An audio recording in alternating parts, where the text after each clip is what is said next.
hepiniz.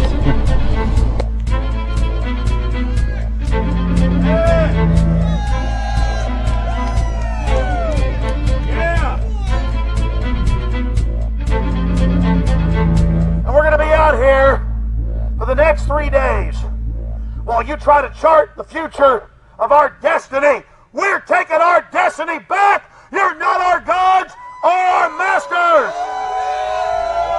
We witnessed at least 7 convoys of armed Secret Service entering the Westfield's Marriott, and internal sources confirmed that both candidates did attend at least one meeting inside the conference. While the Bilderberg Group was 100% successful in 2008 at keeping their name out of the mainstream media, they did not fare as well when it came to the exploding independent press. During the entire 2-day event, anti-New World Order protesters and alternative media encircled the hotel. You are being exposed everywhere! From David Rockefeller, from John Edwards, from Bill Clinton. Your game of secrecy is over! You're gonna pay! Get him! It's up close! You piece of filth! You piece of trash! This is Bernanke, man! Bernanke, you're going down!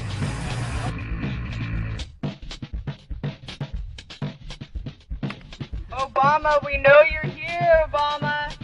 You cleared your schedule for the next 3 days. We know you're in Virginia. Arch criminals! New World Order scum! We are not your slave scum! Brave Americans came from all over the United States and bullhorned the main conference hall at close range as the global power brokers schemed inside. You are criminals! You control the central bank, you control the currency, and you're turning our beautiful country and world into a nightmare!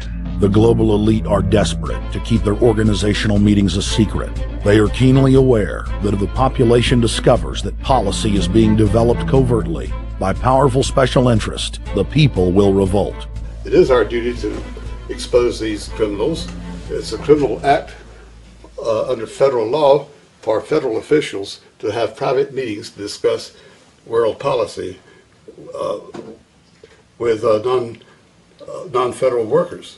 So everybody from the State Department, Treasury Department, White House, Defense Department, and others who show up, as they always do, they're committing a criminal act simply by being here to attend a secret meeting with officials from other countries to discuss U.S. policy in the world. So literally it's a criminal act. And every newspaper, every broadcaster has a patriotic duty to expose these scum and the evil they project. The election primaries served as a great diversion, while the true future course of the nation was being set behind closed doors. You've got, obviously, the Bilderberg Group, founded by the former Nazi Prince Bernhard of Holland. You've got the Trilateral Commission, founded by David Rockefeller's Zbigniew Brzezinski. They're the ones who ran the Carter administration. Everybody in the Carter administration, from Carter and Mondale and Volcker and Brzezinski, were all members of the Trilateral Commission. Founding member of rap sensation Public Enemy, Professor Griff, gave us his view of the Obama phenomenon. Barack Obama's been given a pass by the Blue Bloods. He's been given the okay by certain secret societies for them to let him in. I truly believe imperialism and fascism needs a facelift. And that facelift is going to have to be black.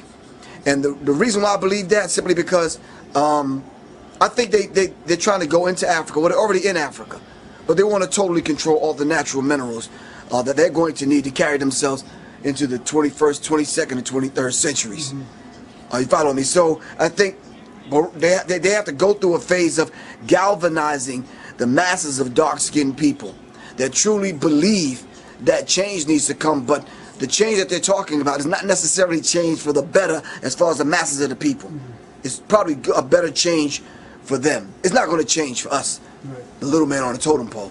And no one looks at the agenda. As long as he positions himself right, have the right tie on, have the right smile, repeats the slogans over and over and drives it home, the average American is just going to swallow it hook, line, and sinker. And we don't even know what the agenda is. Writing in his 1964 book With No Apologies, Senator Barry Goldwater said, "The Trilateral Commission is intended to be the vehicle for multinational consolidation of the commercial and banking interest by seizing control of the political government of the United States. The Trilateral Commission represents a skillful, coordinated effort to seize control and consolidate the four centers of power: political, monetary, intellectual, and ecclesiastical.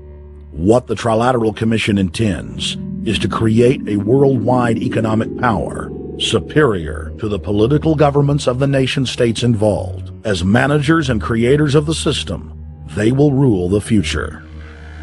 Bilderberg issues executive decisions and prime directives to its subdirectorates for implementation. The Trilateral Commission takes the Bilderberg Group agenda and executes it through regional roundtable groups throughout Europe, Asia, and the Americas. The Council on Foreign Relations serves as the managing roundtable group in the United States sector. The Council on Foreign Relations has dominated every administration since the days of FDR. The way in which they make policy and rule is that they are a polycentric oligarchical system. You have to be a finance oligarch. Remember, this is not a society ruled by generals, not by priests, not by bureaucrats, not by demagogues, none of those, but by bankers. Bankers rule, and the bankers set up these institutions. They set up things modeled on the Royal Institute for International Affairs, Chatham House, and the Milner Round Table of the period right after the Boer War, so even before World War I. You had the British setting up these round tables, institutes with publications and conferences, and this is how they make policy.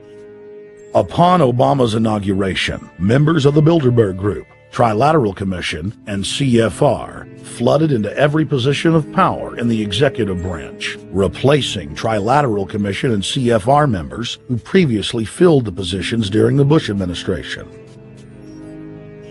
When you look at the U.S. ruling class, you'd have to say that they're a really pathetic bunch of failures and bunglers. They are a miserable excuse for a ruling class, and that's one of the big problems we have. Is you go from Clinton to Bush to Obama. What stays the same is the ruling elite that gives these puppets the orders that they act on. And these orders are wrong-headed, let's say, to say the least. They're basically bankrupt. They're going to lead to the collapse of this civilization. What they're doing is using the existence of the United States as a formerly powerful nation-state to act out their Wall Street fantasies of world domination and maintaining their capital structures and maintaining their system of looting. And this can't be done. So the basic question is, they've hijacked our country and you got to take it back from them. You've got to drive Wall Street out of the government, and at that point you'd have a reasonable chance of getting back to prosperity and some kind of peace and order in international affairs. We had a chance to speak with economist and author George Humphrey. They have created a power elite, and we're not talking about the millionaire down the street. You can't even be a member of their club unless you're a multi-billionaire. And friends, this is not about rich versus poor. This is about a very, very small handful of the worst criminal element on this planet, manipulating and destroying the good people of this nation and of this world. About this Obama with change. Look at the people he's put in to mastermind the economic recovery. Larry Summers. I love it. Every time they talk about Larry Summers, he's always brilliant. He's another brilliant one. He's the one that helped dismantle the Glass-Steagall Act, the banking act that was put in place in the 1930s, so the banks couldn't become the banksters that they become. In the 1990s, you had the beginning of the derivatives bubble, thanks to people like Alan Greenspan, Rubin, Summers, a lot of the people who are now back in the Obama administration. And the derivatives, I think, are the centerpiece of this entire problem today. These are the same people, Geithner from the Treasury Department. Could you imagine that? Now we have the U.S. Treasury Secretary, who also is a Robert Rubin protege of the Larry Summers group, that dismantled Glass-Steagall and broke apart the regulations that would have prohibited the banks and brokerages from becoming these criminals. He was the former president of the New York Federal Reserve, and now he's our Treasury Secretary. And as we all know, the Federal Reserve is as federal as Federal Express. It's a private bank. And now we've put this guy in charge of it? I mean, Wall Street has hijacked Washington in broad daylight.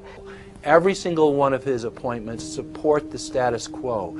Every one of his appointments are there to screw the American people. Every single one of his appointments are people who are working to bring down the Republic and the Constitution of this country. Secretary of the Treasury, Timothy Geithner, Bilderberg Group and Trilateral Commission member.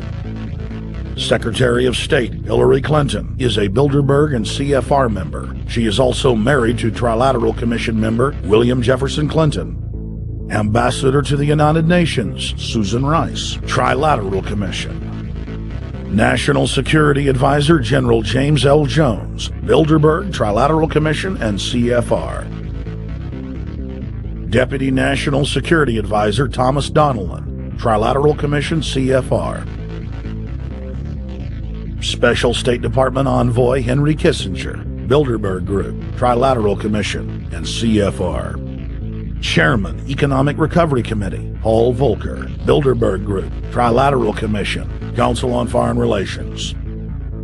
The Director of National Intelligence, Admiral Dennis C. Blair, Bilderberg Group, Trilateral Commission, CFR. Secretary of Defense Robert Gates, Bilderberg Group, Trilateral Commission, CFR. Deputy Secretary of State, James Steinberg, Bilderberg Group, Trilateral Commission, CFR. State Department Special Envoy Richard Haas, Bilderberg Group, Trilateral Commission, and President of the CFR. Obama Presidential Advisor Alan Greenspan, Bilderberg Group, Trilateral Commission, CFR. State Department Special Envoy Richard C. Holbrooke, Bilderberg, Trilateral, CFR. And the list goes on and on. Even if Barack Obama were the most wonderful person in the world, he was groomed and brought to power by the global elite to carry out their agenda. Humanity must look past Obama and realize that presidents come and go, but the shadow government and their program of global enslavement continues. How could people be so stupid and gullible to believe a bunch of political people? So people who voted for Obama were trying to express, I think, first of all, something worthwhile. The hatred for Bush, Cheney, the neocons, the desire to punish the Republicans for their adventures, their police state, and their economic depression. The second question was on the economy. People felt that Bush was selling them down the river into a world depression. He is, of course, the new Herbert Hoover in that regard, so they were trying to get something different from that. The tragedy, of course, is, and this is really why Obama was groomed and prepared over a period of almost 30 years now, that Obama is there to frustrate and to deceive all of those hopes. Obama is a cruel hoax. He's a bogus sham. He's an absolute denial of everything that you'd expect from an American president. It is very disturbing to see well-meaning people falling for high-tech propaganda over and over again. It happened after 9/11. The American people en masse were swept into a mob psychology, irrationally throwing their common sense to the wind and doing whatever the administration told them to. The general public eventually caught on to the fact that George W. Bush was a deceitful thug and that the economy was in free fall. In the midst of it all, Barack